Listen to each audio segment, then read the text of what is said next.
महावीर स्वामी के चरणों में कोटि वंदन। आदरणीय मंच एवं यहाँ पर पधारे हुए उपस्थित सभी भाई बहनों से सभी को मेरा सादर जय जिनेंद्र।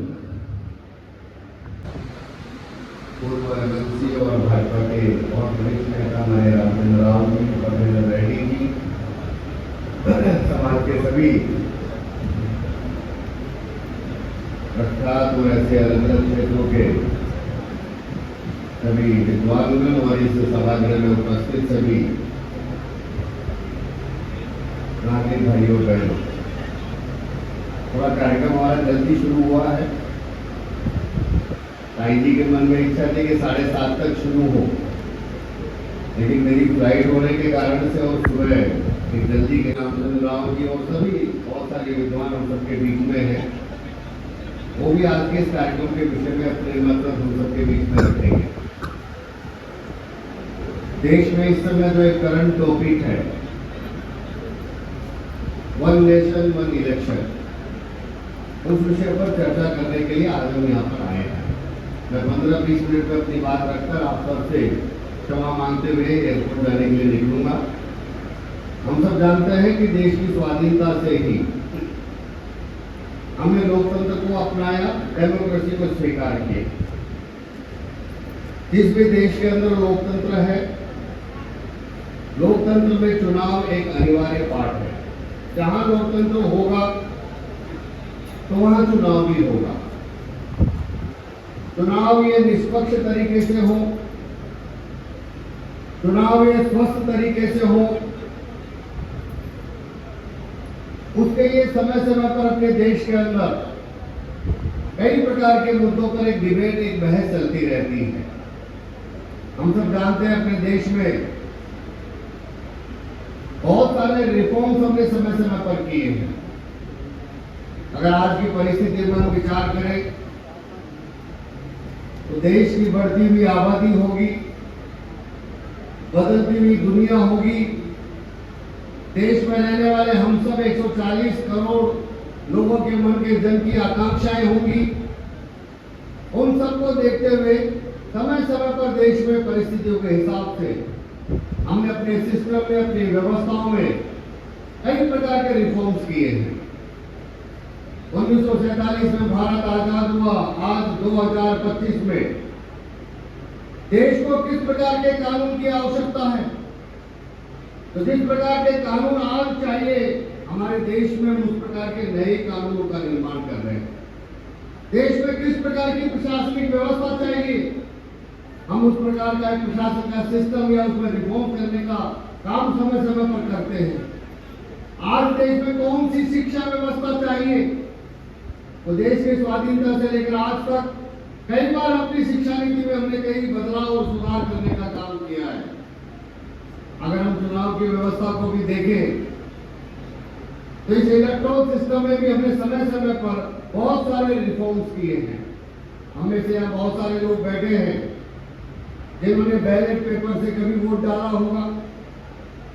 हमने अपने सामने ही देखा है कि देश के 21 वर्ष के युवा को मताधिकार था, लेकिन आज देश का 18 वर्ष का युवा वह अपना वोट दे रहा है। समय समय पर हमने इलेक्शन के अंदर भी रिफॉर्म्स किए। अगर हम कहें तो आज देश में जो चर्चा है कि बार बार चुनाव होने के कारण से अब हमारे सामने कई प्रकार के चैलेंज, कई प्रकार की समस्याएं आई है। जो भी मुझसे पहले के वक्ता सुरेश जी कह रहे थे, अगर उसका एक डेटा अगर हम देखें तो 2025 में जहां आज हम खड़े हैं, 95 से लेकर 2025 तक पिछले 30 साल से भारत में एक भी साल ऐसा खाली नहीं गया है जहां भारत में चुनाव ना हुए हो। अभी 2024 में लोकसभा के चुनाव हुए, उससे पहले राजस्थान का विधानसभा चुनाव हुआ, मध्य प्रदेश का चुनाव हुआ, छत्तीसगढ़ का चुनाव हुआ, लोकसभा के बाद जम्मू कश्मीर, झारखंड, हरियाणा, दिल्ली, महाराष्ट्र, कई प्रांतों के विधानसभा चुनाव। अभी एक साल भी पूरा नहीं हुआ कि 5 राज्यों के विधानसभा चुनाव हुए हैं और आने वाले कुछ महीनों के बाद बिहार का विधानसभा का चुनाव है। बाद में बंगाल, आसाम, तमिलनाडु के चुनाव में हर वर्ष कहीं ना कहीं भारत में चुनाव होने के कारण से हमारा देश हमेशा एक इलेक्शन मोड में रहता है। हमेशा कहीं ना कहीं देश के अंदर किसी न किसी प्रदेश में आचार संहिता लगी रहती है। ये बार बार चुनाव होने के कारण से एक नए प्रकार की कई समस्याएं इस समय देश के सामने आ रही है। अभी हम सबको एक महाराष्ट्र का उदाहरण दिया गया कि 5 साल में से 300 दिन महाराष्ट्र में किसी न किसी चुनाव के कारण से आचार संहिता लगी रही। इसका अर्थ है कि 5 साल में से 300 दिन कोई वर्किंग डेज वहां पर नहीं है, काम करना ही नहीं, छुट्टी है। आचार संहिता के कारण से हमारे वर्किंग डे कम हो रहे हैं। यह देश की प्रगति में सबसे बड़ी बाधा है, देश के विकास में सबसे बड़ी बाधा है। अगर इस भारत को हम बहुत तेजी से आगे लेकर के जाना चाहते हैं, चाहे कोई सी भी सरकार हो, हर सरकार के सामने यह एक बहुत बड़ा हडल है कि जब भी कुछ करना है आचार संहिता के कारण से देश की प्रगति, देश का विकास रुक जाता है। इसके कारण से देश में एक डिबेट शुरू हुई कि क्या यह बार बार चुनाव कराना आवश्यक है, देश में एक साथ ही चुनाव हो सकते हैं क्या? ये कोई नया मुद्दा नहीं है। देश में जब पहली बार चुनाव हुए 52 में से लेकर 67 तक 4 जनरल चुनाव, 4 आम चुनाव, 4 लोकसभा के चुनाव, 30 साल तक भारत के अंदर लोकसभा और विधानसभा के चुनाव एक साथ होते थे।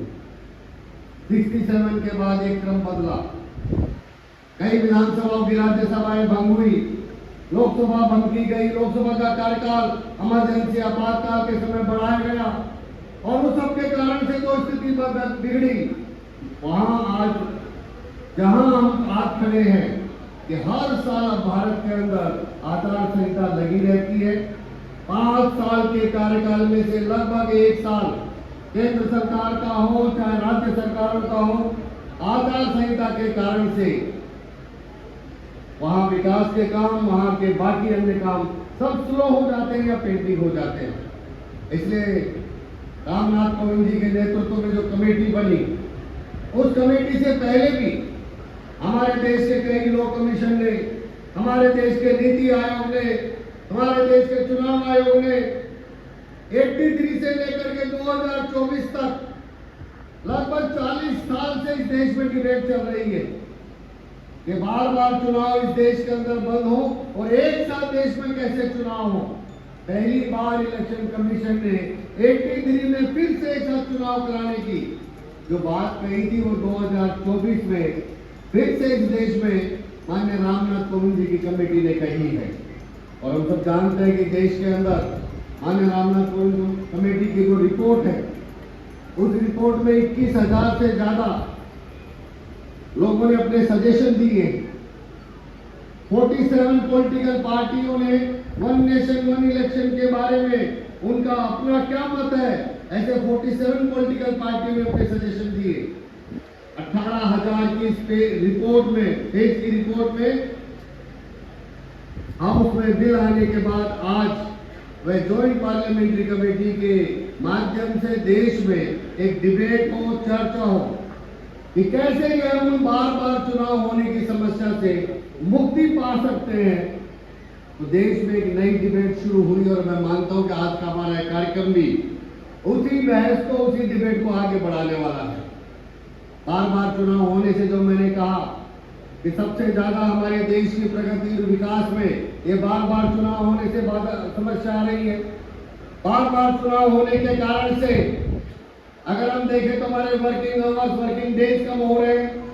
बार बार चुनाव होने के कारण से जिस प्रकार का गुड गवर्नेंस हमको चाहिए, हर पॉलिटिकल पार्टी, हर नेता, मंत्री, विधायक अगर वो पूरे 5 साल चुनाव में ही व्यस्त रहेगा तो कैसे हम गुड गवर्नेंस की जो बात कहते हैं वो गुड गवर्नेंस नहीं आ सकती है।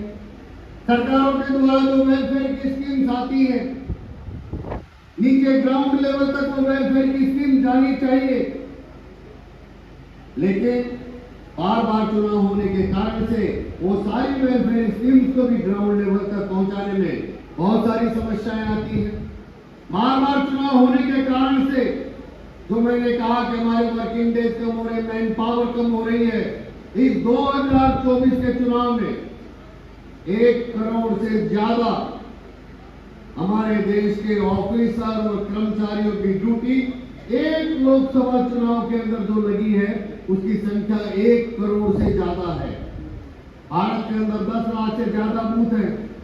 हर बूथ पर अगर 10 लोग भी चुनाव कराने जाते हैं तो चुनाव की ट्रेनिंग से लेकर चुनाव कराने जाने से लेकर काउंटिंग तक कितना एक हमारे देश के सभी लोगों का समय इस चुनाव की व्यवस्था में खर्च हो रहा है।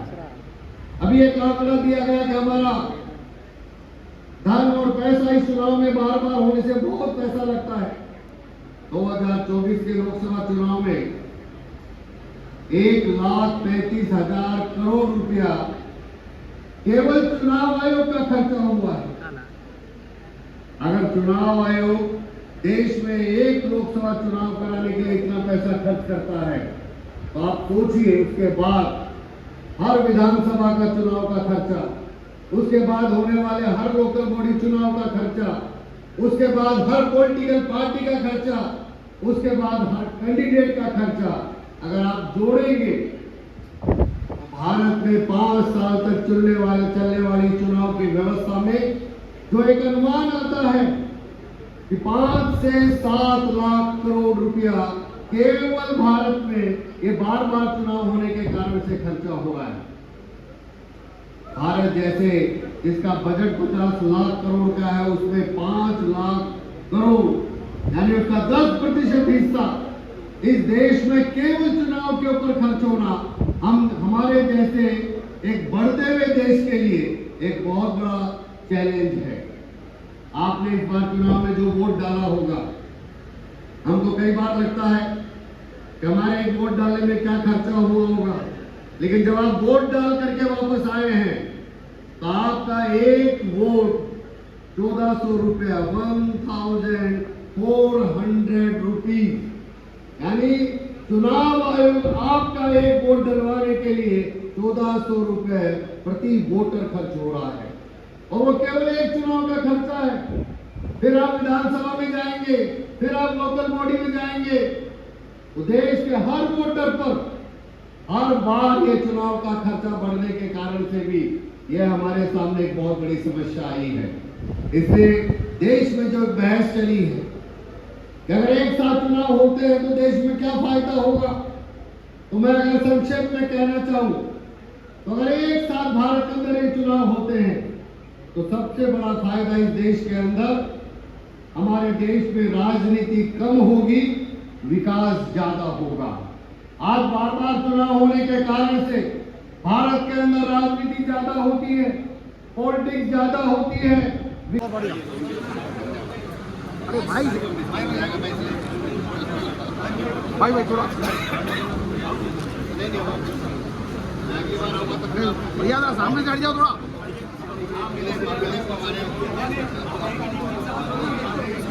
भाई भाई भाई भाई प्लीज प्लीज पीछे आ जाओ।